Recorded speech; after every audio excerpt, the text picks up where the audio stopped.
Hello everyone, I am back once again. I intended to have another upload earlier this week, but everything just went so wrong while I was filming. Like, the lighting was bad, I looked a mess. I know I look a mess right now. I haven't really been awake for like more than 3 hours really, so you know, but oh well. Like, I had a packet of like M&Ms on my desk and they fell over and went literally everywhere, and the footage was just chaotic and it just wasn't very good. So I was like, you know what, we'll do that video again at a later date and I will just film a new one today. So yeah, it's a Wednesday today. I have the day off college because usually on a Wednesday I'd only have like one lesson in the morning, but that lesson has been called off because we have like people touring the college to look at it to see if they want to go there. Year 11s, yeah, we have that going on. So I'm gonna film this, probably do some work, and then I have to get ready for my actual job after that, which is fun, but you know, oh well. So I am gonna make another get ready with me soon, but it will probably be the week after next, or maybe even in a couple of weeks, because I've done a lot of them recently. They are just easier to slot into my revision, which means on weeks where not my revision, easier to slot into my routine, because like on weeks where I'm busier I can just like, oh, I get ready in the morning every morning, so I can just film myself and yap while I'm doing that. But I am waiting for some news to hear about something, and if I do a little like life updates video, I want to wait until I get that news, and I'm incredibly nervous about it. So we will see what happens on that front, and then I will make the video, because I do not want to jinx anything, because I'm very nervous about it, which you can probably tell. But we'll see what happens. But I know that's very vague and it sounds kind of weird, but that's fine. Again, it's very early. It's not very early morning, actually, it's almost 11. But I decided to allow myself to sleep for a bit longer this morning, because I would have all day to do my work, and I was like, you know what, I may as well just rest and chill.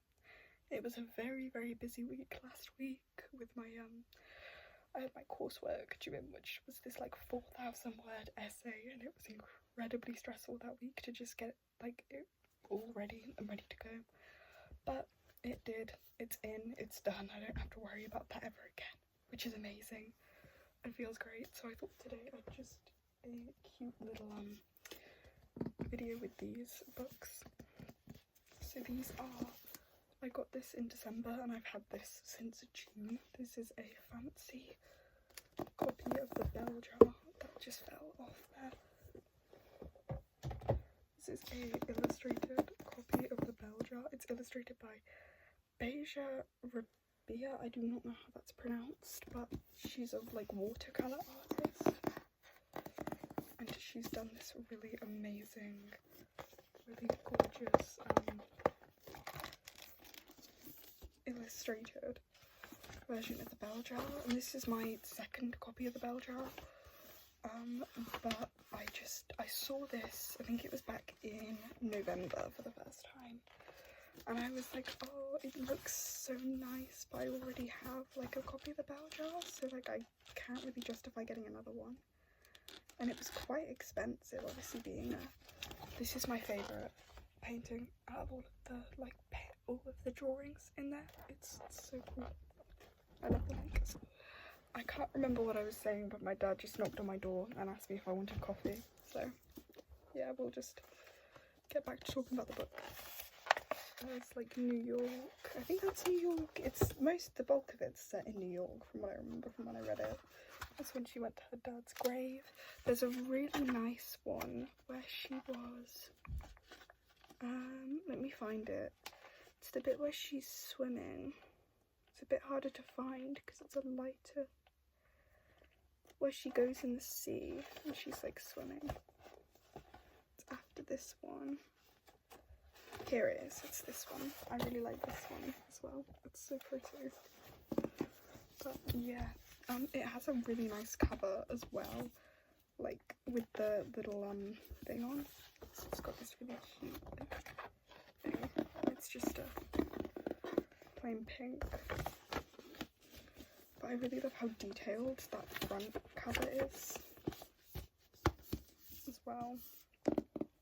Like, even the back. Like the little dog. It's so cute. So I really do like that. So I'm gonna maybe like read a chapter out of that. Maybe one of the earlier ones. And the next one I want to talk about is, this is Lana Del Rey's poetry book. This is Violet Bent Backwards Over the Grass. This book changed my life, I have to say, because I was only just getting into writing my own poetry literally this year. It was triggered by a chain of events in my life that happened earlier this year. It was the weirdest domino effect you've ever seen that literally changed the trajectory of my life. In January, I was like, I knew I wanted to go to university. I had toyed with a few different ideas of courses, but nothing really seemed appealing to me. Nothing really was like, nothing I really felt was going to make me happy. And then I started just, you know, writing poetry just for fun. It was something that literally started because I had a thought of, I was thinking about something and I thought, that would make a really good line in a poem. Wrote it down in my notes app, and it somehow devolved into this whole, like, 100-word long thing that is still in my notes app. And it just went on from there, and it turned into this, I have this massive document in my notes app on my phone of just all sorts. It's crazy. He's coming back. I can hear him. I'm gonna have to cut this video in a second. It's like something out of a horror movie. I can hear him coming up the stairs. Can't remember what I was saying. No, I just have this like, yeah, it just evolved onto there. And then I discovered that you can actually do creative writing at university. And I was like, do you know what? That sounds like a good time to me, and that's kind of an industry I want to work in, so why not? I love the cover, it's so pretty.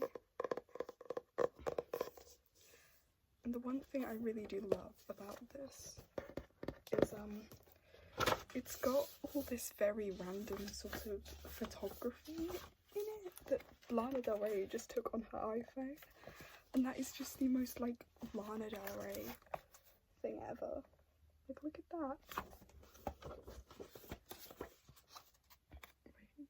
There's so much in there. I might read some of these as well. Like, it's very random. But also, like, there is something that's really pretty about it as well, because it's like, I think we all have photos on our camera roll like that. Like, if I were to release my own poetry book, which, like, how cool would that be? Maybe one day I'd do it.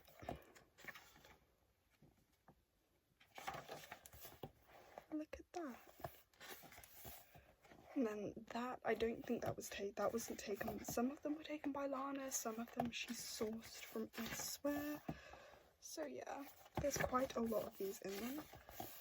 Yeah, like, I don't think these were sourced by Lana, but I know all of the, like, modern ones were. Like, it's very Lana Del Rey, I have to say. I'm a bit of a fan, as you can probably tell, because she is there, and you can't see at that, because that was really chaotic, but she's there, and if I move the camera now, she's also there. So, and there's another one that, I think it was not the last video, but the video before, you can see that there. I didn't actually mean to have that many posters, and there's also one behind the camera there. I didn't mean to have that many posters. I got this magazine specifically because it had laptop stickers in, but it had loads of these posters, and I was like, it'd be a shame to let those go to waste, so I put them up on my wall. And this one I got because I ordered a special edition of the Norman Rockwell CD, and it came with that, so I put it up on my wall. But yeah, those are some of the photos. And then there's Lana with the American flag, which is again very Lana. I can't believe I'm gonna go and see her live in June. Like, it's just the coolest thing ever. He's just interrupted me again, asking where my dog is. He's so funny. But anyways, we're both home today. Honestly, I prefer it to being home alone, to be honest. The house is much less quiet. But anyways, some of the ones of California are really, really pretty. And then there's some like paintings. There's some notebook paper in the back with these really cool paintings. It's like the ocean.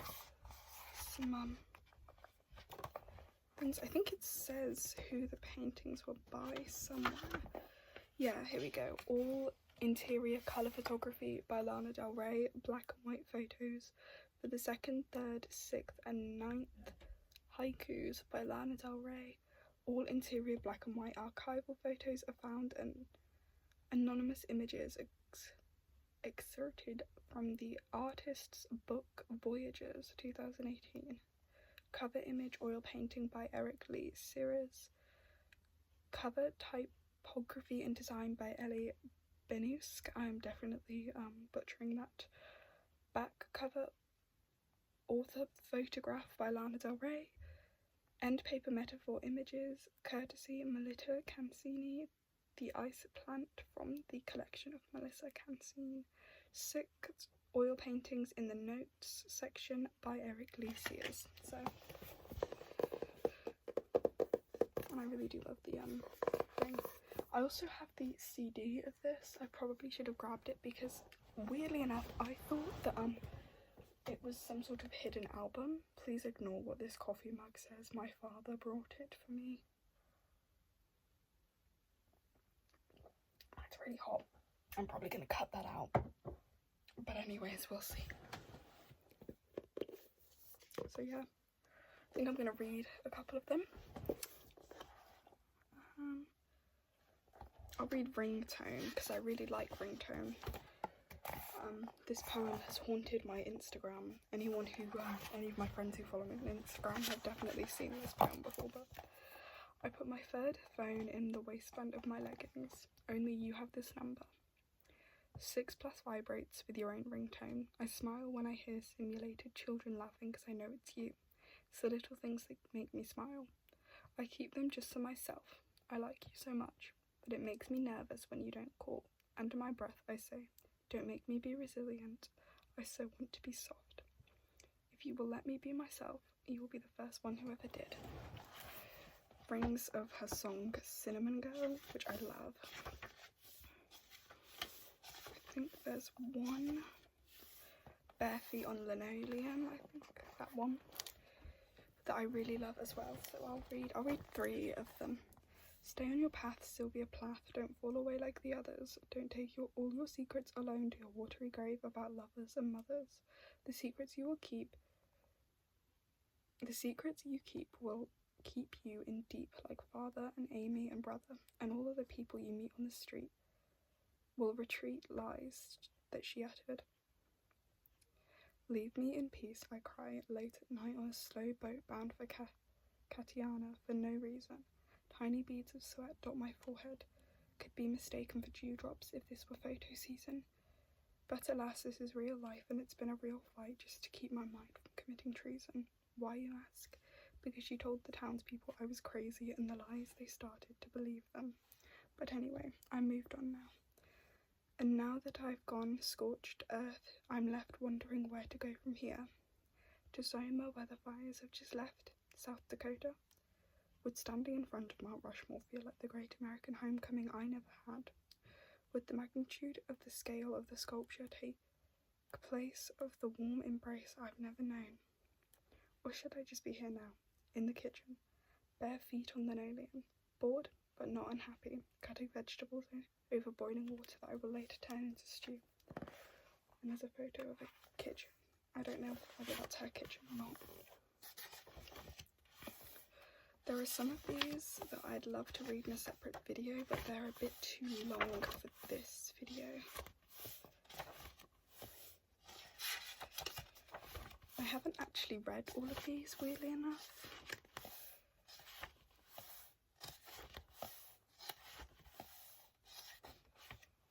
Oh, I love this one. I think this one will be the last one I read, but this is Tessa Di Pietro, No one ever touched me without wanting to kill me except for a healer on 6th Street in Ridgely. Tessa Di Pietro, recommended casually by a medium I no longer know. She said my number one problem was my field was too untrusting. When asked what to do, she paused and said nothing, which sent me right into uncontrollable sobbing because there's never anything you can do about the important things. She said, okay, one thing you can do is picture the floor rising up to support you and sink into the back of the bed that's behind you. Too much of your energy is in front of and above you, which for some reason made me think of a live show that I had seen Jim Morrison at the Hollywood Bowl 1968, check date. The blue terrestrial light gave him an unnatural aura like a halo or something, and made him 8 feet taller. I remember just thinking he looked out of his body, but definitely like a god on stage. So I told her, maybe an artist has to function a little bit above themselves if they really want to transmit some heaven. Then she told me, singleness of focus is the key to transmission. For an emphasis on developing inner intuition, close your eyes and feel where you hold your attention. If it's in the back of your eyes, walk it down to your heart center and make that the new place from which your thoughts enter. Clairvoyance comes mostly from this simple function. Oh, and Jim died at 27, so find a new frame of reference when you're referencing heaven. And did you ever read the lyrics to People Are Strange? He made no sense. I love that one. It's like, I think, one of my favourites in this.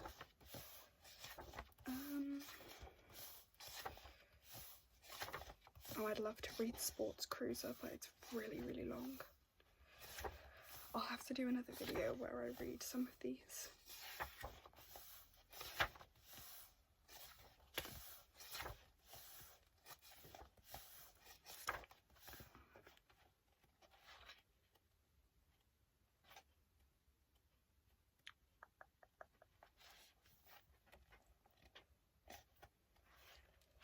Tell you what, I think I'm gonna read next, just as a last one. Where is it? I want to read Cyprus Thriving because it's a bit longer, Cyprus Thriving, but that's okay. I keep like trying to, there we go, it's called Past the Bushes, Cyprus Thriving. I saw you in the mirror. You were wearing your hair differently, carrying the air differently. You said you want your hair long, parted in the middle, long in solidarity, worn for all his women. Long Beach, aimless, your fingers wiping oil on the paper with precision, with decision like an artist never seen yet with a vision. With a reason, started with venom at the ceiling, not the grass, but straight ahead, just at the skyline with precision, laser vision. Time was stopping, moving through you. You dictated by what moved you. Only moving, never thinking, match the sun that's slowly sinking at the height of the afternoon in the summer heat evening, like a phoenix, like a chemtrail, like a wavelength, no one's calming. Georgia Peaches, doing nothing but your painting for forever, forget teachers, forget him forever leaving. Forgive him for ever leaving, love is rising, no resisting, cheeks are flushing, now you're living. Say goodbye now, no resisting, live your life like no one's listening, be the art that life is breathing, be the soul the world is living. Do what you want, for you only, not for giving, just for taking, no one's listening. At the end of Lime on 10th Street, down the road that's green and winding, past the bushes, Cyprus Thriving, past the chain link fence and driving. Oh dear, there goes my dog. Farther down the road less travelled, thou art leisure-wear unravelled. Now I see you cleared, standing stoic blue, and denim. Eyes not blue, but clear like heaven. You don't want to be forgotten, you just want to disappear. I love that one. I think I'm going to leave that there, because this video is quite long, but like it's not too long, which is what I wanted it to be. Because I'm probably going to film again towards the end of the week, maybe on Friday night, maybe on Sunday, we'll see. But yeah, I might do another video at some point going more into depth at into this book, because it is so beautiful. I can't get over it. But yeah, I'd love to do another video about the books I've read, but I'm currently 7, maybe 80% through my first book of the year, so it's probably going to be the end of this season when we go into spring that I might do another one. But if anybody wants a video more in depth on this copy, The Bell Jar, please let me know. But yeah, those are my two things. So yeah, I will see you guys in the next video. Goodbye.